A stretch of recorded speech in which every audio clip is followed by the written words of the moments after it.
rogai por nós, pecadores, agora e na hora de nossa morte. Amém. Rogai por nós. Rogai por nós.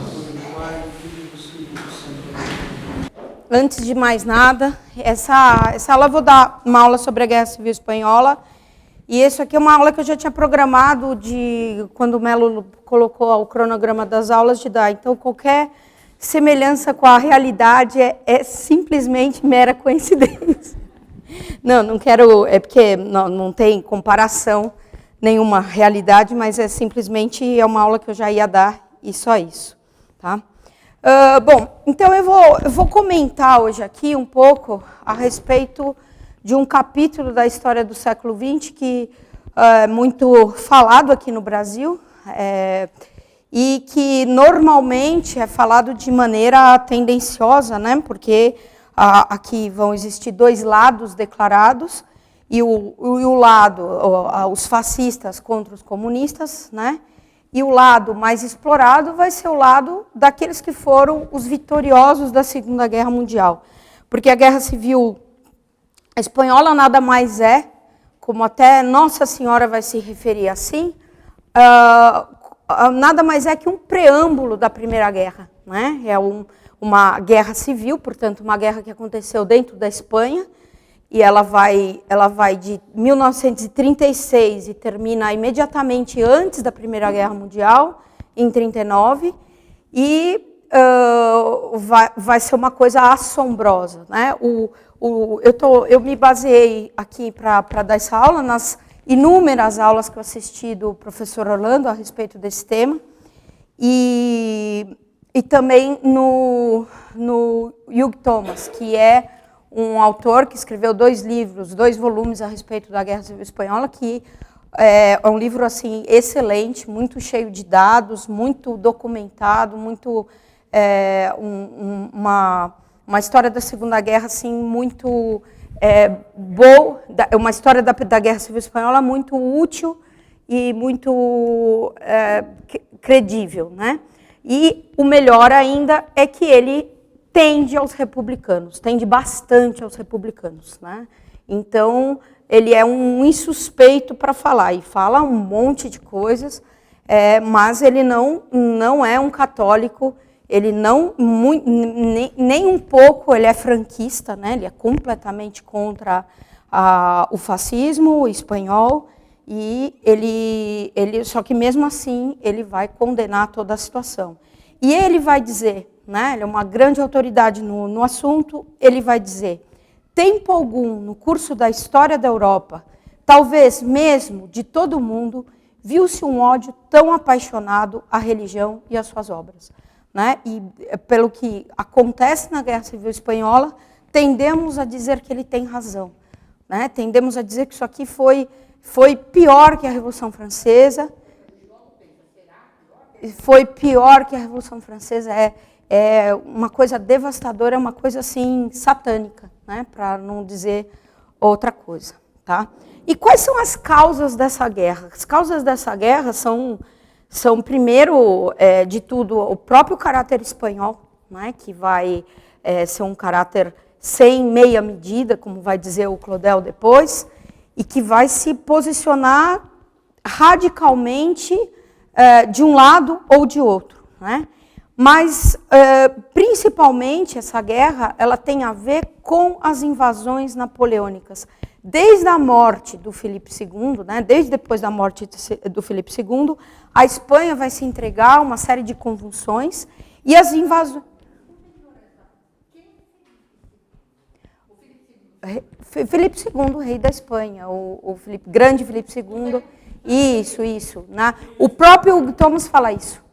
Ele fala que quando ele vai analisar as causas da Guerra Civil Espanhola, ele fala que a Guerra Civil Espanhola, que a gente podia... Ele puxa até mais ele faz até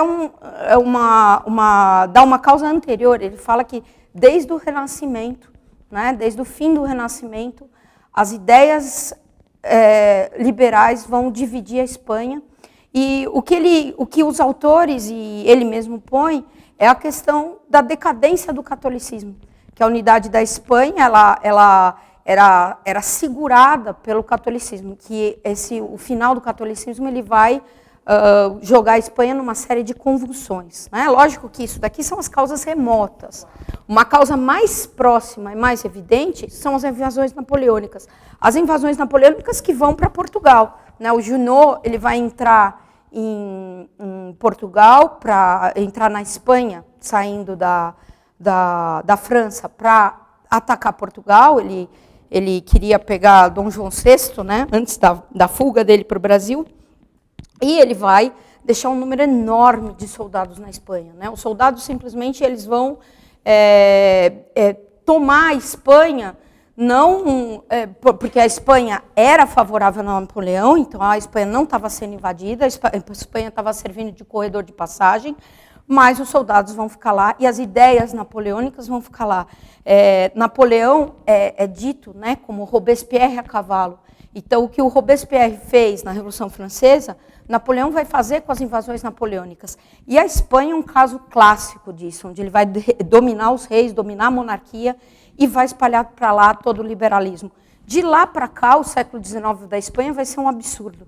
Né? Desde, acho que de 1840 até a Guerra Civil Espanhola, vão ter 72 governos na Espanha. Né? Quer dizer, trocava de governo como trocavam de roupa, né? Um caos completo, vai ter restauração em cima de restauração e uma confusão completa. E é nesse tempo também que grande parte da Espanha vai abandonar o catolicismo. Né? Um declínio grande da igreja. E isso aqui, quando eu ponho RHT, são as citações do Thomas. Né? Ele mesmo falando que a decadência espanhola, não tinha visto aqui, ela decorreu do declínio da igreja. Tá? Isso são as... deixavam de ser católicos, ficavam ateus? Não. Eles falavam que até os ateus na Espanha eram católicos. Eles defendiam a religião católica. Era uma... durante a Guerra Civil, a gente vai ter o ateísmo mesmo, isso em 31, 36. Eram católicos não praticantes, católicos que não iam à missa, mas que para a época, no século XIX, já era uma coisa escandalosa. Né? O Thomas ele dá esses dados, ele chega a dizer que 2/3 da Espanha, próximo da Guerra Civil Espanhola, eram de católicos não praticantes. Então, quer dizer, ainda assim, tinha 1/3. Ele fala da influência das lojas maçônicas enormemente, e ele dá como característica que as lojas maçônicas na Espanha eram abertamente, declaradamente anticlericais. Então, o anticlericalismo da maçonaria, que às vezes a gente não vê, a gente vê até a aproximação de alguns padres, alguns clérigos com a maçonaria, aqui não existe verniz. Eles eram declaradamente anticlericais. E a maçonaria tinha uma força muito grande. A maçonaria se infiltrava, inclusive, no exército. E ele chega a falar, curiosamente, ele fala assim, curiosamente, todos aqueles generais maçons ficaram do lado dos republicanos. Né? Então, até ingênuo a observação dele. Então, a gente tem uma penetração da maçonaria grande, penetração do liberalismo, um declínio do catolicismo. Tudo isso vai favorecer a Guerra Civil Espanhola. Né? Isso até o professor falava como causa do castigo que vai ocorrer lá. O declínio da religião católica e a adesão da Espanha ao liberalismo. A causa imediata da guerra vai ser a fuga do rei Afonso XIII. Né? Depois eu vou colocar uma tabela onde eu delineo mais ou menos os partidos, mas o rei Afonso XIII, que era o rei da Espanha desde que ele nasceu, tá? Mas como assim? A Espanha não estava numa série de convulsões? Vai ter uma restauração, a família real vai ficar no poder, mas havia uma série de primeiros ministros que governavam no lugar dele. No caso de Afonso XIII, ele vai entregar o poder para um ditador chamado Primo de Rivera, que depois vai ser pai do Primo de Rivera da Guerra Civil Espanhola, e esse Primo de Rivera é tirado do poder em 1930. E aí Afonso XIII assume o governo pessoalmente, como vários partidos instavam para ele fazer. porque já vi uma série de assassinatos, convulsões políticas. Falar da história da Espanha nesse período é bem complicado. É como falar da história do México lá na véspera e depois da Guerra dos Cristeiros. É tanto assassinato, é tanta gente tirada do poder, que dificilmente você consegue seguir uma linha, você consegue dar os casos principais.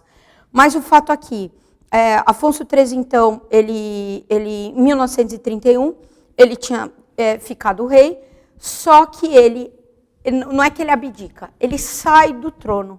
Ele sai do trono por quê? Porque houve uma votação, essa votação era para deputados, não era uma votação, aqui,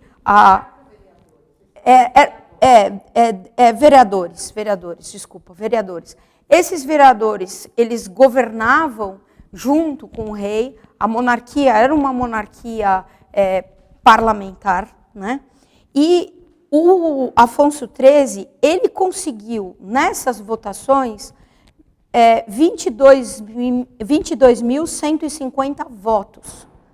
Os republicanos, que eram contrários à monarquia, que queriam que ele saísse do governo, conseguiram 5.878 votos. Então, ele conseguiu 22 mil, eles conseguiram perto de 6 mil votos. E, por isso, ele fugiu. Agora, vocês vão perguntar, não, mas você está falando os números errados. Não, é isso mesmo. Ele conseguiu 22 mil, eles conseguiram 6 mil. E, por isso, ele saiu. Porque ele disse que ele não era benquisto. Né?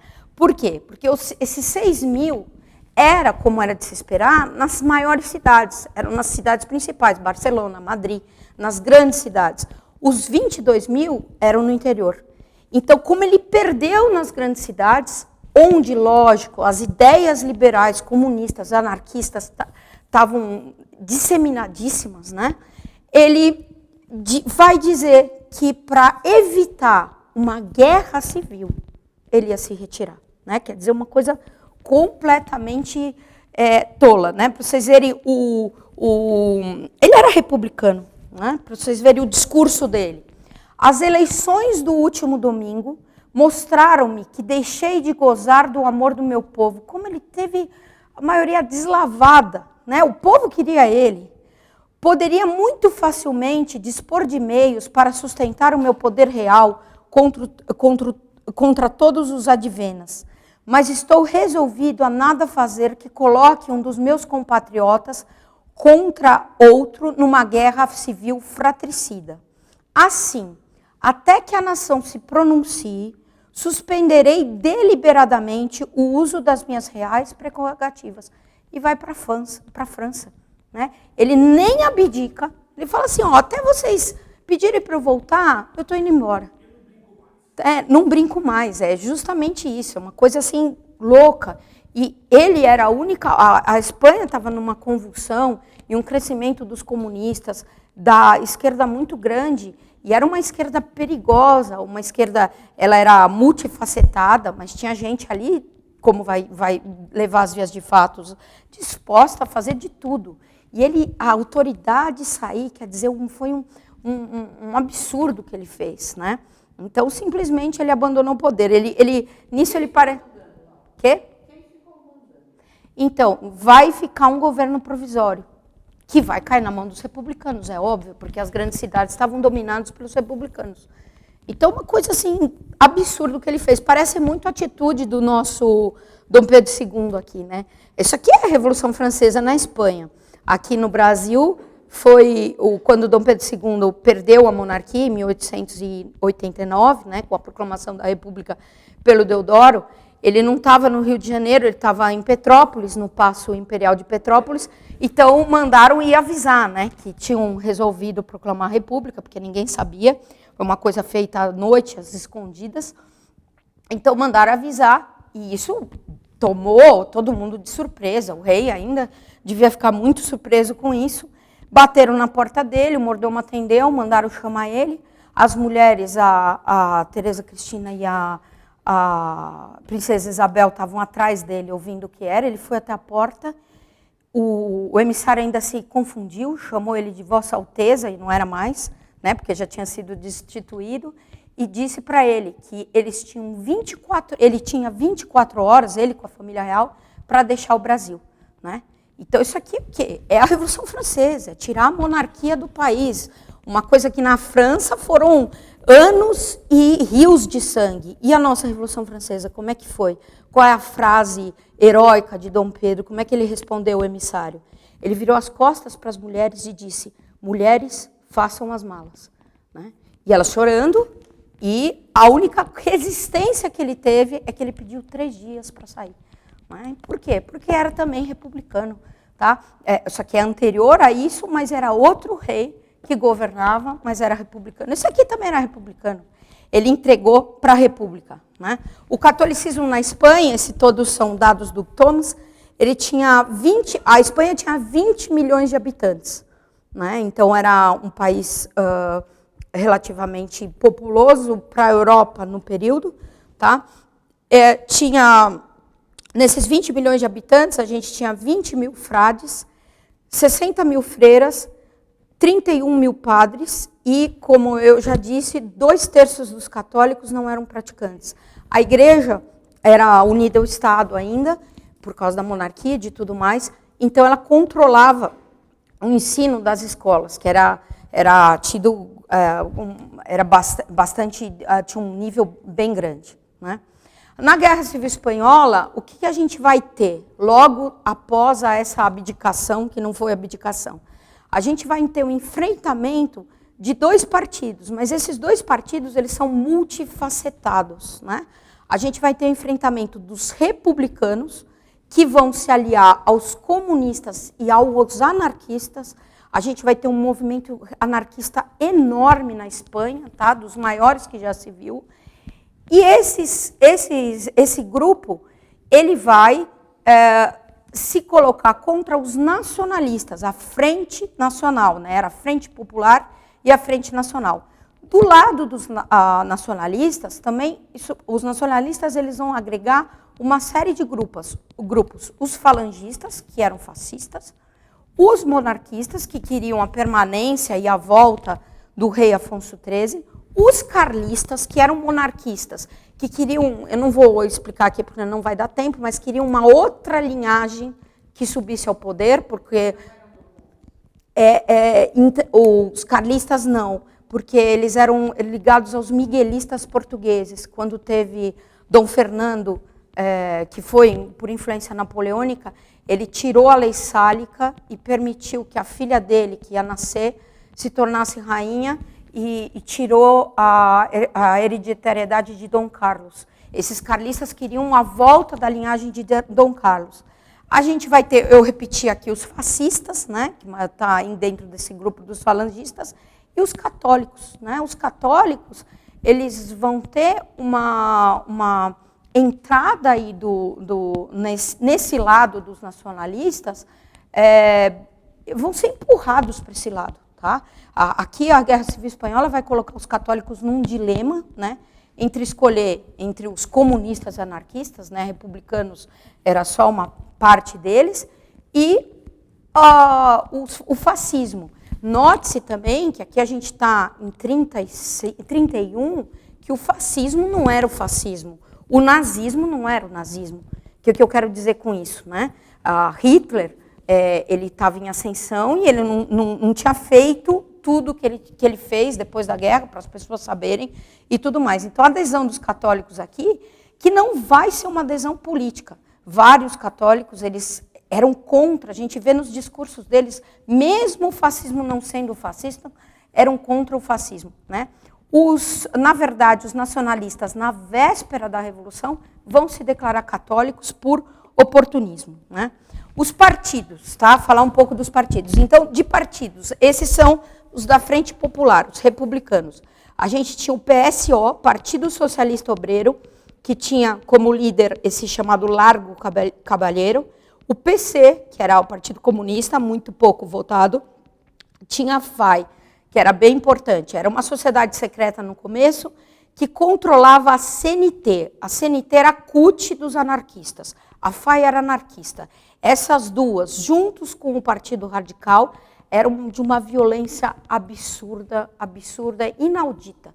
Né? Eram miliciados, jovens, que estavam dispostos a fazer qualquer coisa. Né? Era uma coisa tremenda. Tá?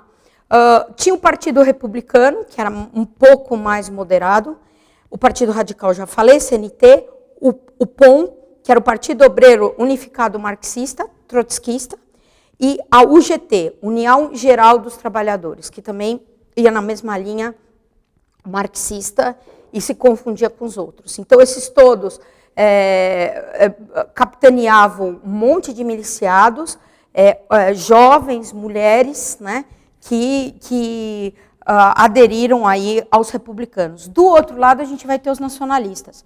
A Frente Nacional, esse emblema que eu pus aí, é o emblema da Falange, que é muito semelhante ao emblema fascista usado pelo Mussolini. O significado é o mesmo, né? O faixo, da onde vem a palavra fascista. O faixo era um instrumento que os cônsules ou os magistrados em Roma usavam, eram algumas varas amarradas e um machado, e que simbolizava o poder que os magistrados romanos tinham da pena capital, né, quer dizer, de matar alguém, ou de punir alguém. E esse lema vai ser adotado pelos fascistas, pelo Mussolini, e por isso que ele vai se declarar fascista. Esse lema também vai ser... Aí tem também uma junta de bois, né, simbolizando o trabalho, a agricultura, vai ser usado pelos falangistas. Tá? Nos nacionalistas... uma canga de bois, o jugo de bois. Nos nacionalistas, a gente vai ter vários partidos, né? No outro lado também tem mais, esses são os principais. A gente tinha o CEDA, que é Confederação Espanhola das Direitas. Aqui estava grande parte dos católicos. Tá? Era um partido de resistência. Belo nome para um partido de resistência. Né? A gente já viu que virou, né? Cedeu. A gente vai ter a Falange, que era o partido fascista, liderado pelo Primo de Rivera. O Primo de Rivera é o filho do ditador que governava com Afonso XIII. E a Falange, ela vai ser o partido do Franco. O Franco vai ser o ditador que vai assumir essa questão da direita na Espanha. O Hugo Thomas fala, nas vésperas da Revolução, até 30, ele não tinha decidido que lado ele estava. Se ele estava do lado dos republicanos ou do lado dos nacionalistas. Então, vocês vejam que era uma pessoa de convicção. Né? Na verdade, o que era de pouca convicção, estou brincando, era um oportunista. Tá? Era extremamente jovem, né? E essa falange que ele vai capitanear, junto com a Legião Estrangeira ela vai vir do sul para atacar a Espanha, ela tinha como lema, abaixo a inteligência e viva a morte. Extremamente violenta também. Tá? Então, isso daqui é uma coisa que enche os livros dos republicanos, né? As atrocidades cometidas pelos nacionalistas, que nem de longe eram anjos. Tá? O jeitão do direitista. Hitler financiava eles, né? Só por isso a gente já vê. E a gente tem os carlistas, né? Monarquistas românticos. Tá? Em 1931, esse governo provisório que assume, já que o rei se ausentou, ele vai fazer uma constituição tremenda. Né? Então, essa constituição, um desses ministros do governo vai ser Alexandre Leroux, desse governo transitório, que era um horror. É uma constituição laica, vai, entre outras coisas, pedir a separação entre igreja e Estado, divórcio, contra os direitos da igreja, a favor da reforma agrária, vai desapropriar todas as terras superiores a 56 acres, vai fechar, proibir as instituições religiosas de exercerem comércio, indústria, secularizar os cemitérios, suspendeu as honras militares para o Santíssimo Sacramento ao passar pelas ruas, eliminou a obrigatoriedade do ensino religioso, proibiu o crucifixo e um emblema religioso nas escolas, ou seja, laicizou as escolas, liberdade de culto e, além de tudo, igrejas e capelas nacionalizadas. Então, essa Constituição é uma bomba. Né? Simplesmente tomou todas as propriedades da igreja, ainda não de fato, né? Mas pela Constituição. Tá? como ela dizia, né, o local ou os locais até o presente consagrado ao culto serão convertidos em armazéns coletivos, mercados públicos, bibliotecas populares, casas de banho ou higiene pública. Então transformou as igrejas em banheiros, né, conforme as necessidades de cada cidade. Tá? Esse Alexandre Leroux, olha uma citação dele, ele era um ministro que estava conduzindo esse governo provisório. Jovens bárbaros de hoje, invadir e saquear, isso aqui é discurso dele na Assembleia, e saqueai a decadente civilização dessa nação infeliz, destruir seus templos, liquidai seus deuses, rasgai os véus de suas noviças e elevai-as à condição de mães. Não vos detenhais nem frente aos sepulcros, nem frente aos altares. Lutai, matai e morrei. Isso aqui vai provocar uma onda de assassinatos, queimas de igrejas enorme.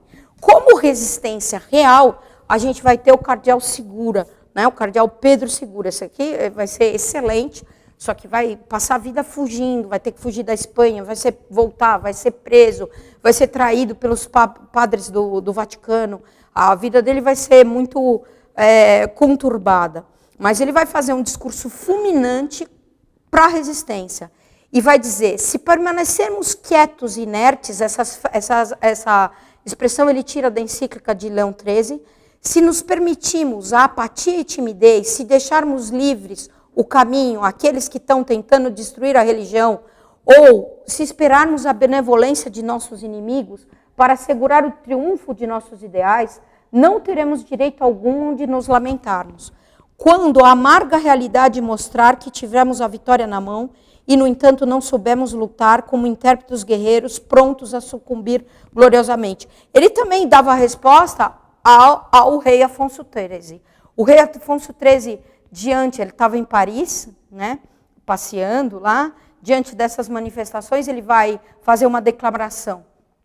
Os monarquistas que desejam seguir o meu conselho não apenas evitarão criar obstáculos à nação do governo, mas também o apoiarão em todas as suas medidas patrióticas. Quer dizer, ele manda apoiar uma constituição absurda dessa. Muito acima da ideia formal da república ou da monarquia está a Espanha. Aí, a frase dele depois, né? Não quero que por mim se derrame uma gota de sangue. Não era por ele, né? Não era por ele que ia se fazer. Bom, depois da conclamação do cardeal Segura, várias pessoas vão procurar algum tipo exercer algum tipo de reação, né? Pessoas do povo. Entre eles, uns lá vão se juntar na rua, pegar uma vitrola, começar a tocar umas músicas monarquistas, e quando eles estavam lá, um taxista estava passando com dois monarquistas que estavam conversando por dentro, e passou nessa rua. Quando ele passou nessa rua, os monarquistas abriram a janela e gritaram, viva a monarquia. E o taxista, que era republicano, vai gritar, viva a república. A Guerra Civil Espanhola, ela dividiu tudo, né? Então, na mesma família tinha irmão republicano e irmão monarquista, né? Foi uma divisão geral da sociedade. Os pais contra os filhos, os irmãos contra os próprios irmãos. Então, ele grita, viva a república. Aí, eles param o carro, desce, começam a bater no homem, e o homem cai. O taxista cai. E aí, começam a espalhar que eles tinham matado o taxista. O taxista não morreu, né? Ele só levou uns socos e caiu. Isso vai provocar uma queima geral no dia seguinte, na noite, no dia seguinte, de igrejas, de jornais, um número absurdo, isso em Madrid, né? O ministro da guerra, que esse aí, o Azanha, que vai ser o presidente durante a Guerra Civil Espanhola, durante a maior parte, vai para apaziguar os ânimos e dizer, preferia ver todas as igrejas da Espanha queimada a ver só uma cabeça republicana ferida. Então, defendendo e incentivando a queima das igrejas. Nesse período, mais de 100 igrejas vão ser queimadas e incendiadas, né? Largo Caballero, que também vai ser um dos ministros da época, dos discursos deles, das frases deles. Nós, nesse período, né? Isso no governo, nós não deixaremos pedra sobre pedra dessa Espanha, que devemos destruir para renascer a nossa. Era o plano de governo dele. Uma outra deputada revolucionária. Nós queremos uma revolução, mas a Revolução Russa não pode nos servir de modelo, pois temos necessidades de chamas gigantescas que possam ser vistas por todo o planeta e ondas de sangue que tornem o oceano vermelho. Né? Então, eles queriam uma destruição tremenda. Nesse período, não tinha começado ainda a Guerra Civil Espanhola, de 31 a 36, já vai ser feita a dissolução da Ordem dos Jesuítas, confiscação de todos os seus bens, queimas de igreja, né? E assassinatos brutais. Um golpe atrás de golpe. A gente vai ter aqui a sucessão desses 76 golpes. A direita vai retomar o poder por um pouco de tempo e depois cai, acaba tudo de novo. Né? Em Baldrasto, 140, isso aqui já avançando a Revolução, mas já nesse período, 123 padres mortos de 140 sacerdotes. Né? Então, espancamentos, queimando as pessoas vivas e tudo mais. Tá? Nesse contexto é que vai surgir o Franco. O Franco ele vai se decidir, eu falei que próximo a 31 ele ainda não tinha tomado a decisão dele. Ele tinha o cunhado, era monarquista, acho que era carlista o cunhado dele, mas o irmão era republicano. Então ele hesitava, e mesmo as pessoas não sabiam de que lado ele estava. Ele não tinha muita importância, ele vai se tornar importante por causa de uma repressão aos republicanos que ele vai fazer nas Astúrias, tá? Isso é em 34, então é aí que ele toma um lado. Né? Essa repressão que ele vai fazer vai ser brutal, tá? Vai matar muita gente. O próprio Hugo Thomas diz que ele se negava categoricamente a tomar qualquer posição política. Né? Então vai ser como o Mao Tse Tung vai ser um belo oportunista. Nessa Revolução das Astúrias, tá? Vão ter 5.000 mortos depois da rendição. Então ele vai atuar lá à maneira das falanges da Legião Estrangeira, com muita brutalidade. Então, depois de rendidos, a gente tem aí 5.000 mortos. Tá? Em 34, a direita ganha um pouco, mas isso só provoca mais a ira da esquerda, que retoma o poder, disposta a tudo. E aí que eles pensam, a gente tem que dar um golpe, né? Tem que parar com isso e tem que tomar o poder. A Guerra Civil Espanhola ela vai ser um treino para a Segunda Guerra Mundial. Tá? Os alemães vão experimentar a tática de tanques deles lá, os bombardeios, a Blitzkrieg, e a Rússia vai mandar rios de dinheiro. Né? A Rússia até falava que mandava mais do que efetivamente mandava para fazer propaganda do poderio que ela tinha. Mas, no fundo, a guerra de Civil Espanhola vai ser uma guerra entre a Rússia, uma guerra fria, entre a Rússia e a Alemanha. Isso vai se dar, né? E Hitler, aqui tem uma frase interessante de Hitler, né? Não fosse o perigo vermelho que sufocava a Europa, eu não teria intervindo na Revolução Espanhola. Quer dizer, se não fosse por causa dos comunistas e com medo de perder um aliado, eu não teria intervindo na Revolução Espanhola. A igreja teria sido destruída, acrescentou ele com deleite. Quer dizer, então, a destruição da igreja, ele não estava muito preocupado. Tanto fascistas quanto nazistas vão tomar oportunisticamente a religião católica como religião nas vésperas da Revolução, tá? E nas vésperas da guerra. Então, tinha uma cartilha lá que mandou começar os fascistas a irem na missa. O Franco era descrito como uma pessoa de costumes espartanos, né? Que não se interessava por mulheres, por bebida, por jogos e nem pela missa, jamais ia à missa. E depois do começo da guerra, ele vai se converter ao catolicismo oportunisticamente. Né? A Jacinta, eu não acabei não pondo a frase dela aqui, né? Acho que não pus, mas a Jacinta, quando ela estava em Lisboa ainda, isso aqui quem fala no livro Era uma Senhora Mais Brilhante que o Sol, ela dizia, né, que se os homens não se converterem... tá aí. Se os homens não se emendarem, Nossa Senhora enviará ao mundo um castigo como nunca se viu igual. E antes dos outros países, a Espanha. quer. Então, a Nossa Senhora havia dito para elas, isso a Jacinta vai repetir, que esse castigo, ou seja, o castigo é a Segunda Guerra Mundial, ia começar pela Espanha. Então, até Nossa Senhora considera a Guerra Civil Espanhola como um preâmbulo, como início da Segunda Guerra Mundial, né? E foi uma coisa terrível. A guerra vai estourar, o estopim vai ser a morte desse homem, chamado Calvo Sotero.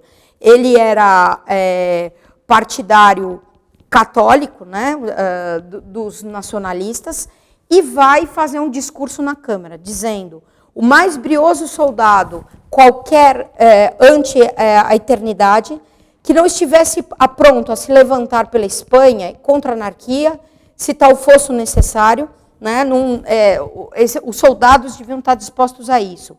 Recordo a resposta dada por São Domingos de Silos a um rei espanhol: Sir, podeis tomar-me a vida, mas não poder tomar mais que isso.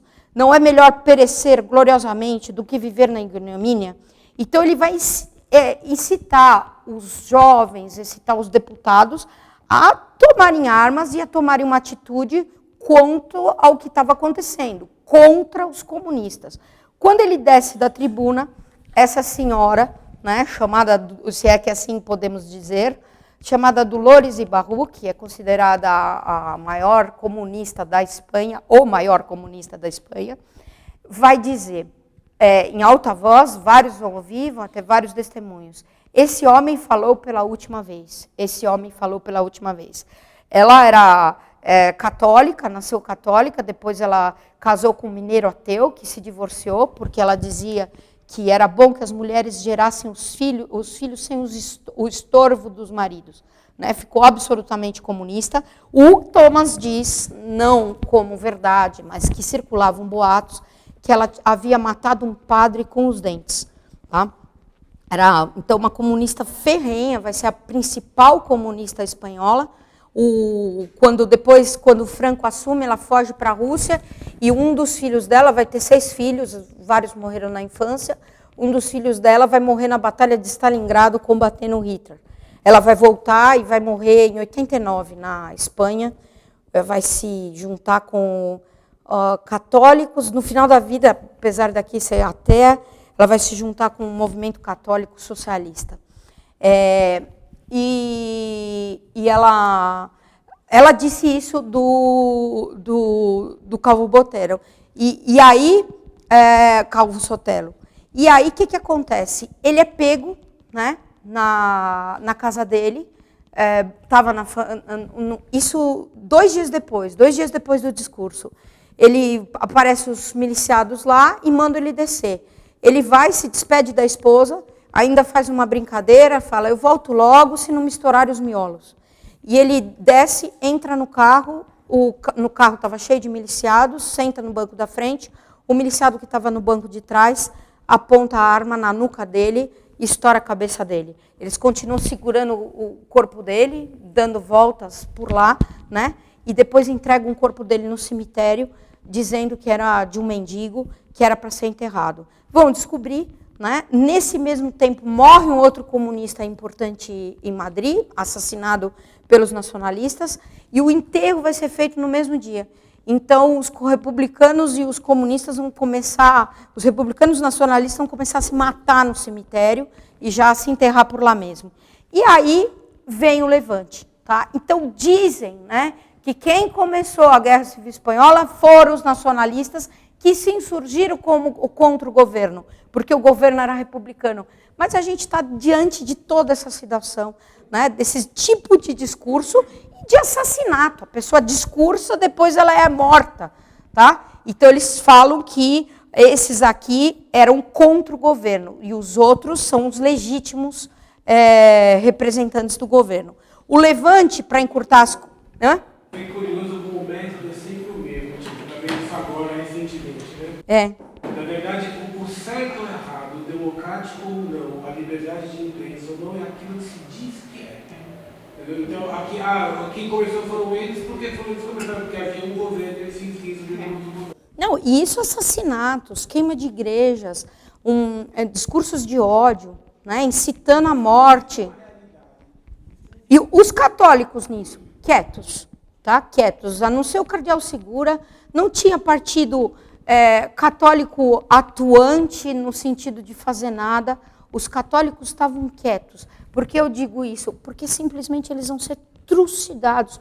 E mesmo o Thomas, ele, em várias páginas, ele procura a razão. Por que matar os católicos? Porque não sabe, não entende, né? Não dá para saber. Ele fala até, as igrejas protestantes não foram atacadas. Nenhuma. Se o ódio era contra a religião, né? Por quê? Por que as igrejas protestantes? Então, é lógico, não havia militância ativa política dos católicos. Tá? Então, a rebelião devia estourar em Marrocos. Quem estava lá vai ser o Franco, com a legião estrangeira. Ela vai estourar. Isso aqui era o mapa da Espanha. Tá? No norte, a gente tinha um domínio dos nacionalistas. Em Marrocos, os nacionalistas, porque era onde estava o exército, fiel aos nacionalistas. E essa parte vermelha toda, inclusive Madrid, tá? Vai ser a parte republicana. Então, os republicanos estavam... O verde é o avanço do Franco. Tá? É que eu não achei um mapa anterior. Na verdade, o verde aqui, nesse momento, considerar como vermelho. Né? Aqui é por onde ele vai entrar. Então, eles vão entrar em duas frentes principais. O general Mola vai entrar pelo norte. E aqui as Astúrias, né, que ainda estava na mão dos republicanos. E o Franco vai subindo pelo sul. Tá? E aqui estava Paris. Daqui que vai ter o lema, que a Dolores Ibarru vai dizer, né, não passarão. Dizendo que eles não iam conseguir passar de Madrid, né? Não iam conseguir romper Madrid. E realmente não conseguiram. Madrid vai ser tomada só no fim da guerra. Mas não teve muito problema, eles não conseguiram passar, eles deram a volta. Mas tomaram tudo em volta e acabaram ilhando os madrilenos. O Franco subia com a tropa moura, tá? A legião estrangeira, os mouros do Franco, eram soldados espanhóis e muitos deles eram árabes mesmo, que tinham uns métodos de guerra árabes tremendos. E engraçado que ele declarou uma cruzada, né? Ele declarou que essa guerra era uma nova cruzada, era uma cruzada e a cruzada, ele estava do lado aí dos mouros, e era com os mouros que ele subia. Isso vai gerar, né, o começo da subida do Franco, vai gerar o caos na Espanha. Porque aí estoura tudo. Eles começam a fazer assassinatos atrás de assassinatos. Essa foto chocante, né, uma foto muito famosa, do quartel da montanha. Esse quartel era um quartel-general de Madrid, onde se refugiaram, quando a guerra estourou, se refugiaram os nacionalistas. E aí os nacionalistas estavam lá no quartel, prontos a resistir, eles foram cercados por uma multidão e vários republicanos armados. Então, uma parte deles se rendeu e levantou uma bandeira branca. A hora que eles levantaram uma bandeira branca, os republicanos tentaram entrar no quartel da montanha. Só que aí aqueles que não queriam se render atacaram. E então eles depois vão estourar todas as portas e vão matar tudo que tinha lá dentro, vão matar todos os nacionalistas, muitos deles jogando-os das sacadas. Era um prédio, eu não pus aqui o prédio, mas com um quartel com um pátio interno e com, acho que 3 andares, eles vão jogar os nacionalistas das sacadas que no fim, vão ficar desse jeito. As principais matanças que a gente vai ter na Guerra Civil Espanhola, a gente vai ter problemas sempre, mas o horror mesmo é de julho de 36, quando começa a Guerra Civil, até dezembro, até o final de 36. Né? Aqui a gente vai ter um banho de sangue. Simplesmente todas aquelas facções anarquistas, comunistas, eles vão começar uma matança desenfreada. Aqui um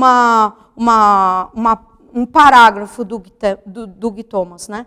Em Cerneva, enfiaram contas dos rosários nas orelhas dos frades presos, até lhe rebentar os tímpanos. Isso por quê? Porque os revolucionários vão direto contra os católicos. Por quê? Porque vão. Né? São padres e freiras que estavam nos conventos. Não tinha ninguém ameaçando eles. Eles vão atrás, como na Revolução Francesa. Né? Vão atrás dos padres, vão atrás das freiras, a troco de nada, a troco de nada. Ser católico passou a ser um crime. Não se podia usar nenhum símbolo de católico, nem ser católico. E aqui começaram as matanças. Vários padres foram queimados vivos. Uma exposição feita em Barcelona dos cadáveres exumados de 19 freiras salesianas, porque não contente em matar os vivos, eles ainda tiravam da sepultura os corpos dos religiosos sepultados nas igrejas e nos cemitérios e profanavam. Atraiu grande multidão. Dom Antônio Dias Moral foi metido num curral cheio de touros bravio que o acometeram até o deixaram inconsciente. Teve então uma das orelhas amputadas, o que se faz com o touro vencido em homenagem ao matador após a vitória. Algumas pessoas foram queimadas vivas e outras enterradas vivas. As últimas após terem sido forçadas a cavar a própria sepultura. Em Alcázar de São João, um jovem conhecido como muito piedoso teve os olhos arrancados. Uma mulher mãe de 2 jesuítas enfiaram-lhe pela boca um crucifixo. 800 pessoas foram atiradas num poço de uma mina. Em todos os casos, o momento da morte era saudado com aplausos. Então foi uma grande... Esse período vai ser o período terrível. Aqui, a imagem icônica da Guerra Civil Espanhola, que é o monumento do Sagrado Coração em Cerro de Los Angeles, servindo de mira para os revolucionários. Servindo de mira por quê? Porque eles falaram, não, isso não vai ficar em pé, a gente vai destruir. Eles passaram 5 dias tentando destruir e nas horas vagas eles faziam pontaria para ver quem acertava bem no coração de Nosso Senhor.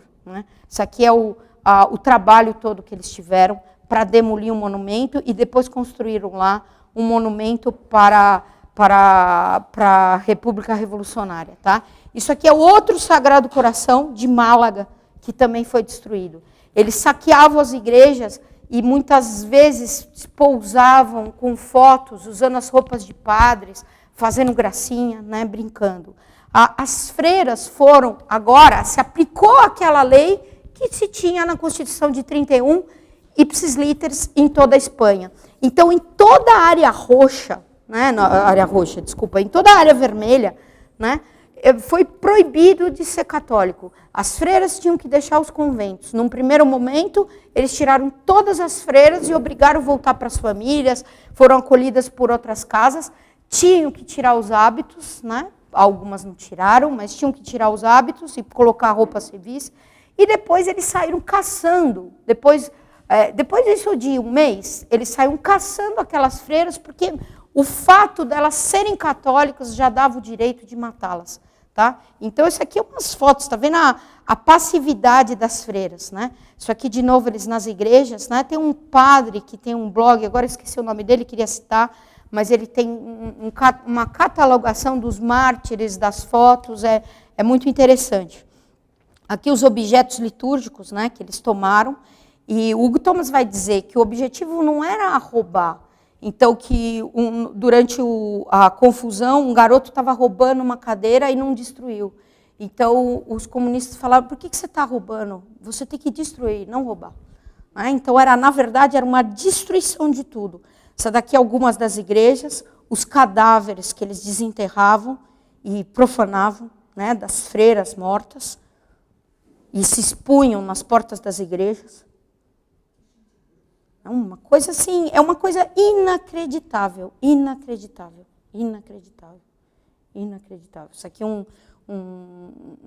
de um convento, um necrotério deles totalmente profanado, os corpos todos arrancados, e faziam gracinhas, piadas, colocavam cigarro na boca dos cadáveres das freiras, dançavam na rua, nas praças, com os cadáveres das freiras, horrores e horrores e horrores. Aqui, nas praças principais, as imagens dos comunistas, a imagem de Stalin. Aqui outros, vestidos com os paramentos de padres. No Alcázar de Toledo vai ter uma coisa curiosa, um grupo deles, quando estourou a guerra, no dia, na semana que estourou a guerra, 100 padres vão ser mortos em Toledo. Toledo era famoso porque tinha um seminário. E um grupo que vai para a igreja se veste assim, e o Toledo era o lugar do primaz da Espanha, o bispo mais importante da Espanha ficava... Dom Segura foi durante um tempo primaz da Espanha em Toledo, foi arcebispo de Toledo, ficava na Espanha. Então eles pegaram a mitra do bispo e um deles, num carro aberto, passeou na cidade com a roupa do bispo, dando a bênção, jocosamente. Eles pegaram uma estátua de, acho que era Nossa Senhora ou de São Francisco, puseram no banco de trás, com um FAI escrito na cabeça, e passeava assim. E aí tinha um miliciado bêbado, né? E quando viu um bispo, atirou e matou. E atirou no próprio miliciado. Aqui, desculpem mostrar, mas é os mártires. Né? Os mártires durante a Guerra Civil Espanhola vão morrer perto de 20 mil padres. Lembra que eu falei para vocês, a Espanha tinha 30 mil. Morreram 20 mil padres, fora outros religiosos. Né? E esses aqui vão ser depois, os corpos geralmente jogados na rua, depois recolhidos pelos católicos, e eram fotografados para mostrar o horror comunista. Né? Então, aqui tem um número enorme, só estou mostrando rapidamente algumas coisas aí.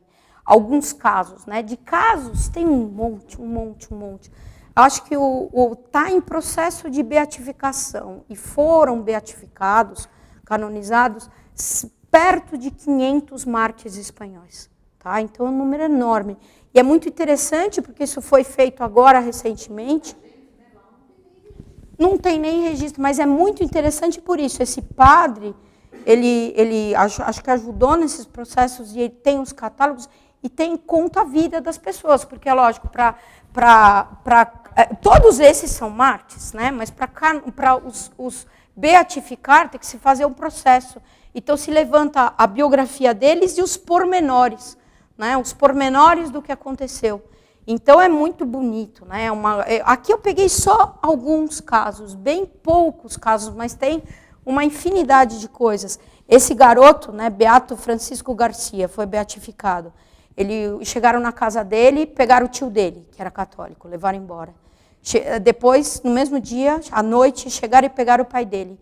E quando o miliciado, porque era conhecido católico, e quando o miliciado estava saindo, viraram para ele e falaram: e você, garoto, tira esse escapulário.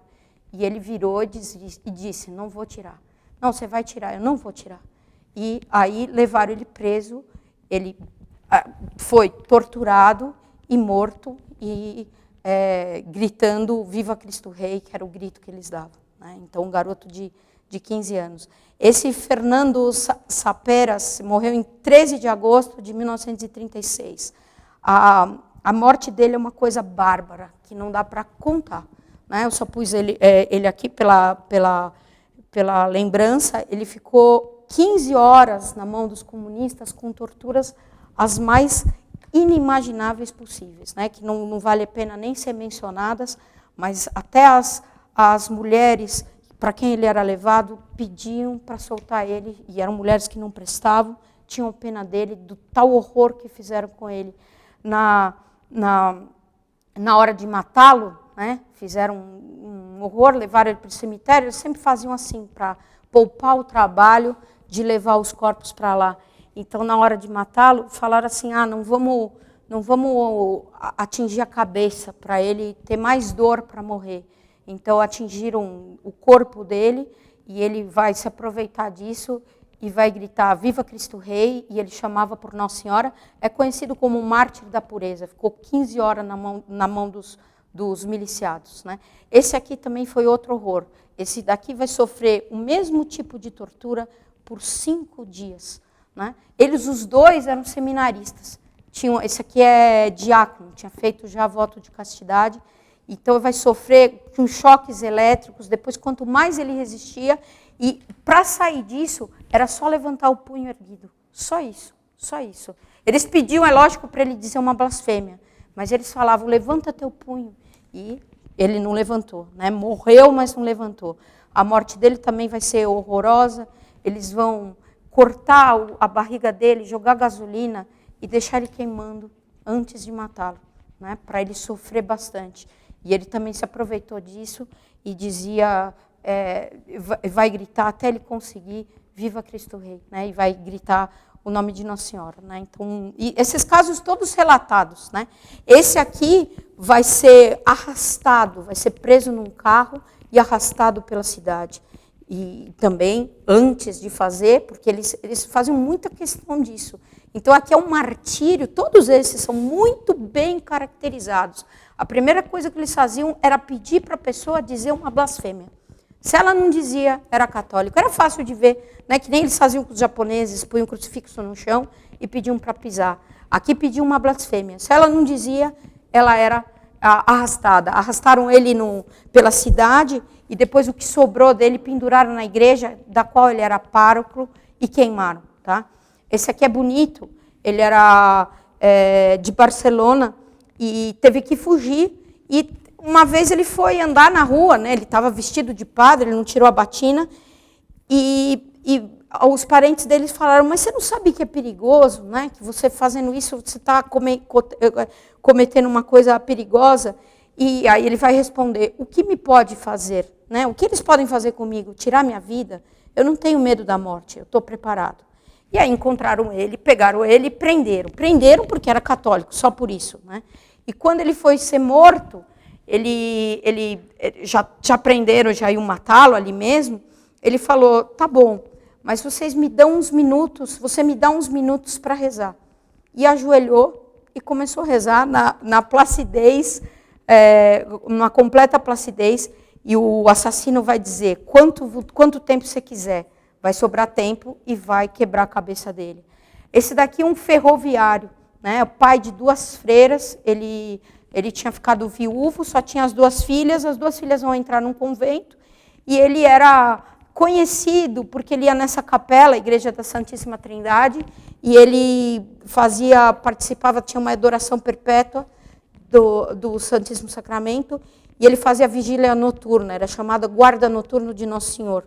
Então ele ia lá visitar Nosso Senhor prisioneiro frequentemente. E ele usava esse sinal na ferroviária, em Oxinho Vintes, que é a frase da aparição de Constantino, né? Por esse sinal vencereis, e aqui com uma cruz, e é um sinal claramente católico. E um amigo dele da ferroviária falou, tira isso, né? Você tira. O amigo era meio metido com os republicanos, mas gostava dele. Ele falou, tira isso, por que você fica usando isso? Você ainda vai se dar muito mal com isso. E um dia, ele não tirou. Né? Ele falou, eu nunca tirei, não é agora que eu vou tirar. E ele não tirou, eu não lembro a data da morte dele, mas ele também foi levado, foi torturado, pediram para ele apostatar, e ele vai ser levado, e a última prisão que ele vai ficar vai ser na Igreja da Santíssima Trindade do Alcácer. Né? Apesar de ser preso, os parentes podiam visitá-los, então por isso que a gente sabe muitos dos relatos. Então ele vai ser levado nessa igreja, e quando ele chega lá, ele diz que ele vai se emocionar e vai dizer, eu que ficava aqui tantas vezes, né, com o Nosso Senhor prisioneiro por mim, agora, meu Senhor, estou prisioneiro por ti. Né? E dali ele vai para o cemitério e vai morrer. Essa aqui é assassinada com 76 anos. Quebraram a cabeça dela com uma pedra porque ela se recusou a blasfemar. Né?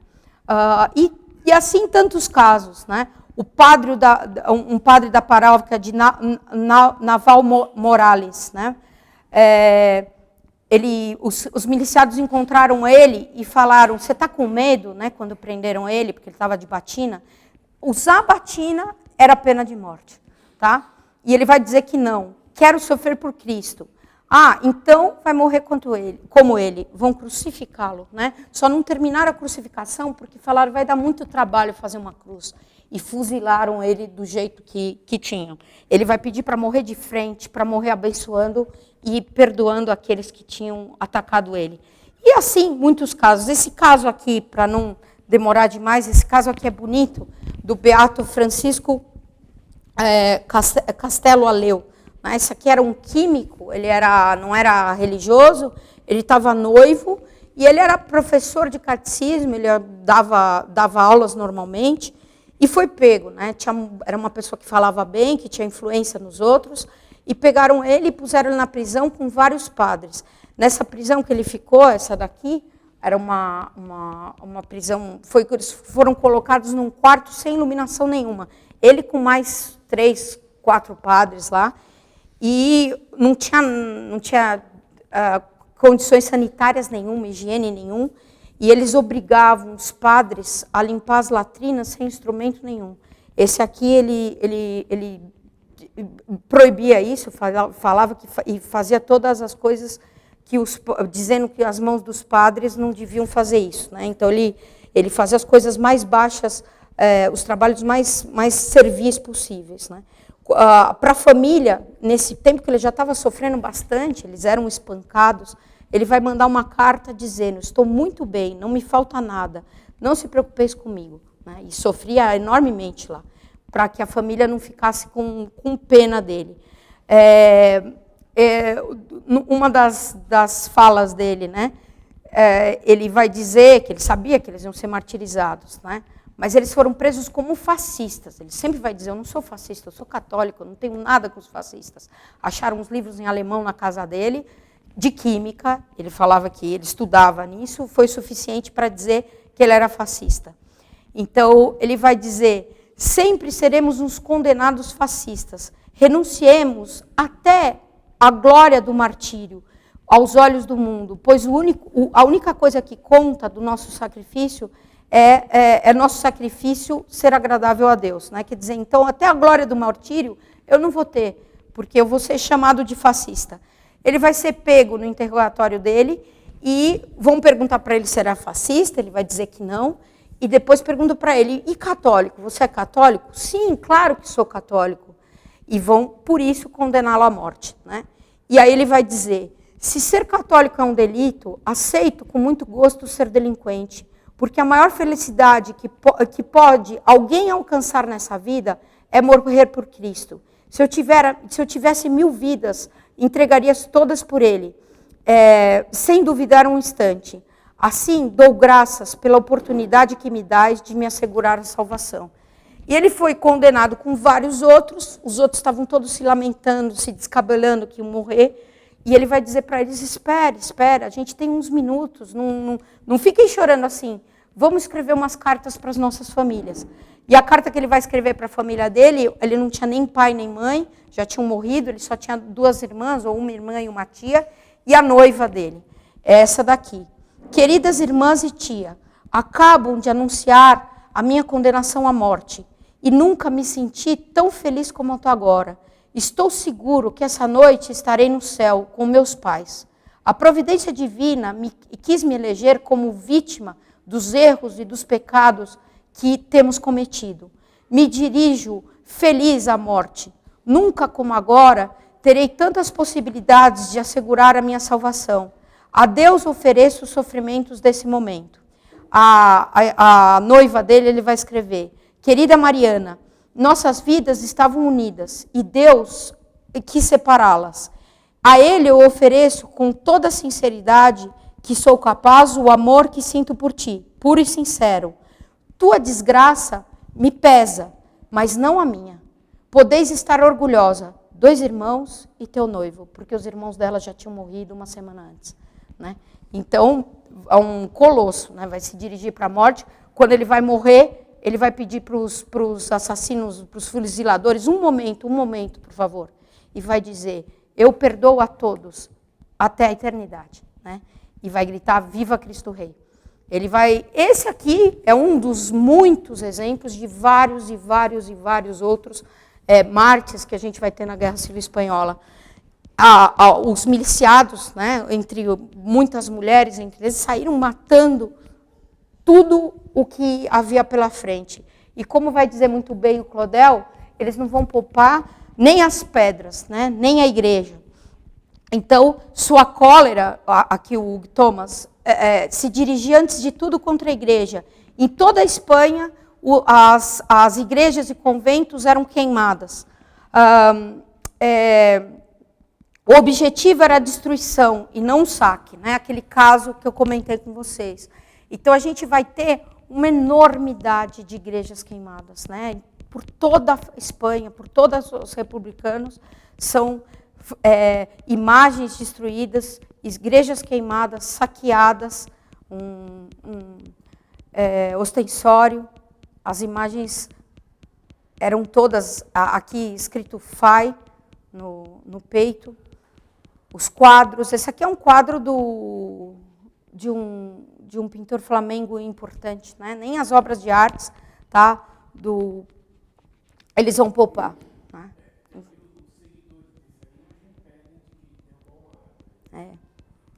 Uma destruição tremenda. Aqui eu pus bastante foto, mas tem muita foto. Tem muita foto, muita foto.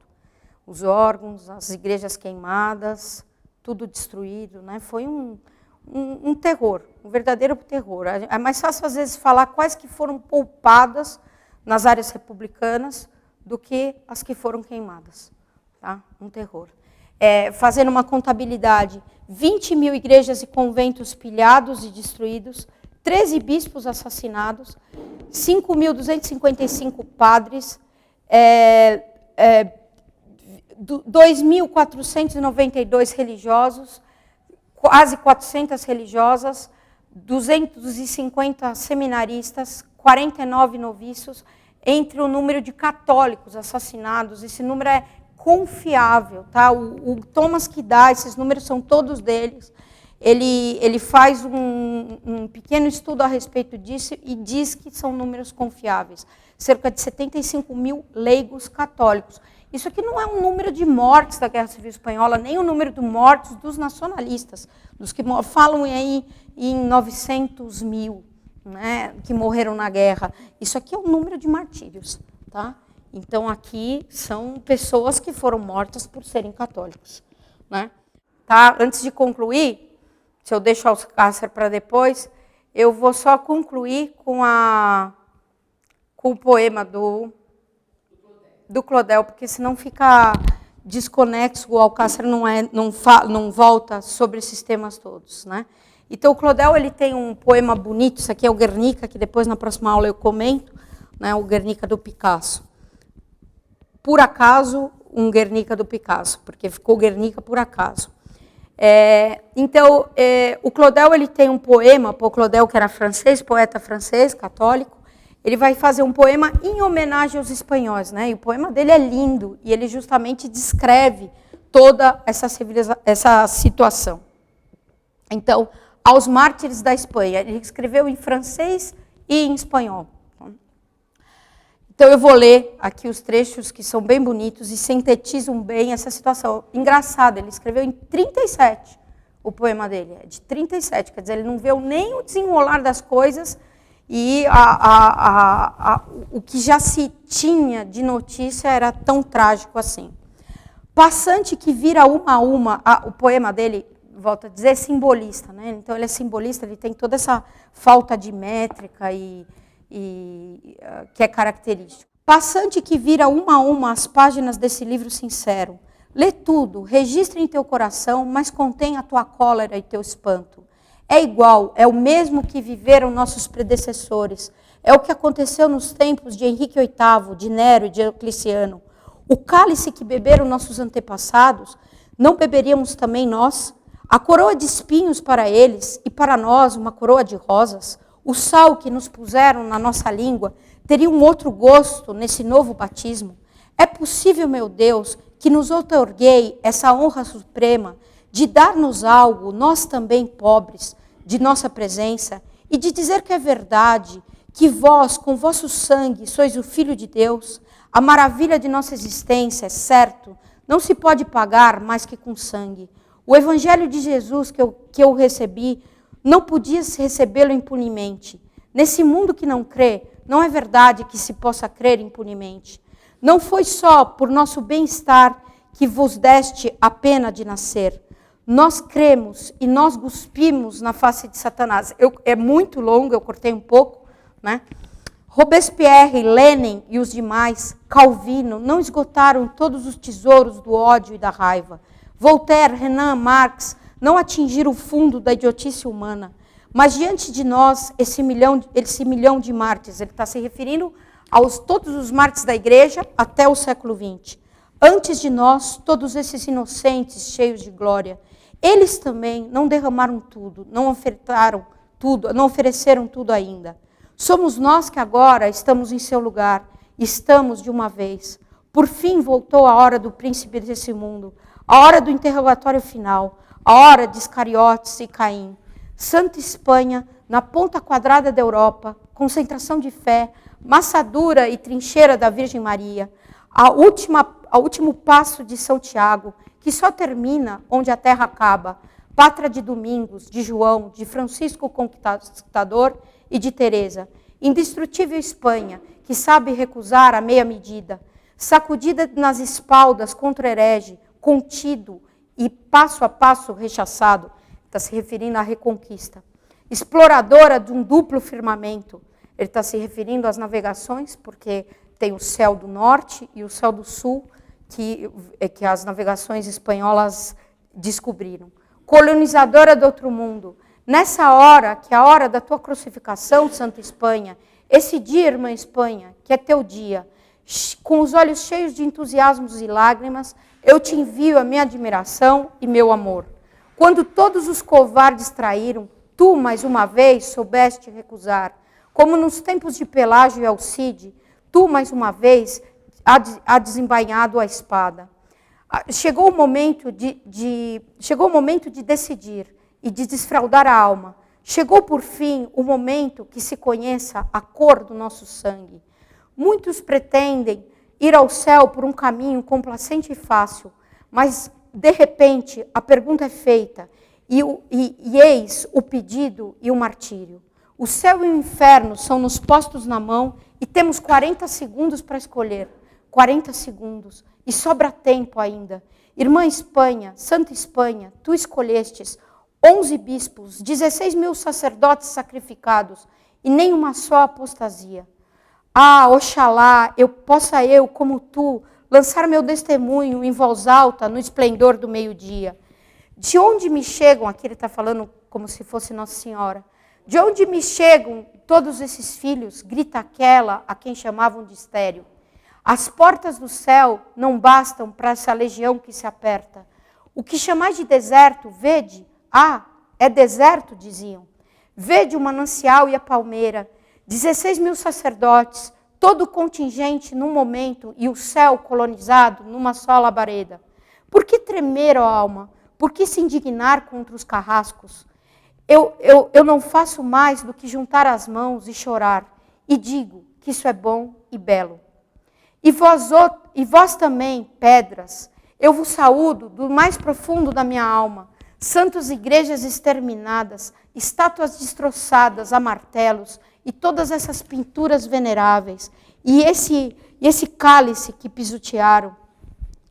Aqui ele fala como se fossem os assassinos, é uma longa parte, eu cortei. Queimemos tudo que possa ser queimado, os mortos e os vivos, numa só pira. Trazei o petróleo, queimemos Deus, será uma libertação magnífica. Todos esses olhos que nos cercam, vivos ou mortos, nos molestam, e ademais, para que servem? Eu vos saúdo 500 igrejas catalãs destruídas, Catedral de Vite, Catedral de Sert. Vós também haveis sabido dar vosso testemunho, vós também sois mártires. As mesmas igrejas que viu São João, igreja de Gerona, de Tortosa, igreja de Laodiceia e de Tiatira, igreja da minha primeira comunhão, tudo acabou, já não te verei mais. Mas é uma bela coisa ser partido em dois. É uma bela coisa morrer no seu posto com um grito triunfal.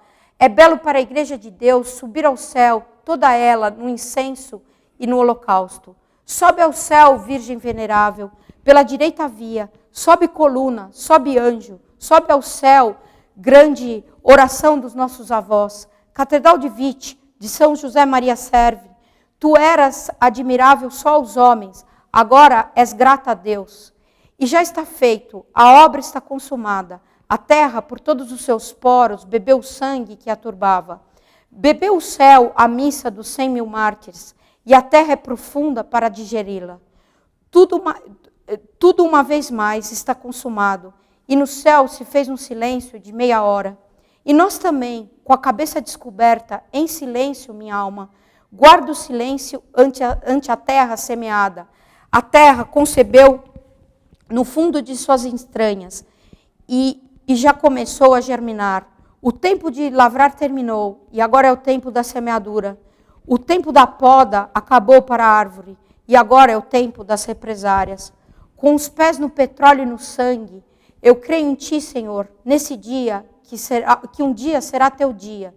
Tendo a minha mão direita estendida para ti, para jurar, entre ação de graças e a matança, que teu corpo é verdadeiro alimento, e que teu sangue é uma verdadeira bebida.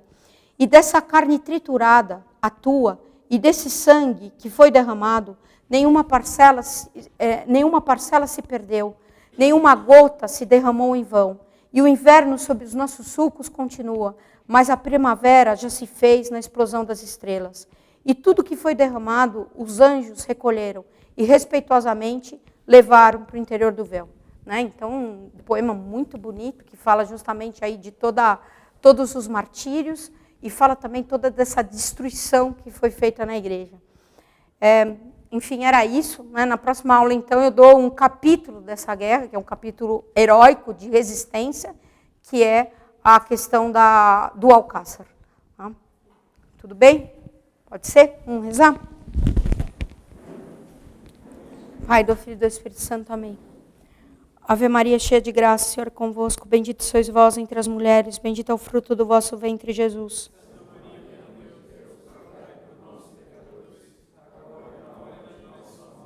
Maria, auxílio dos cristãos. Pai, do Filho e do Espírito Santo.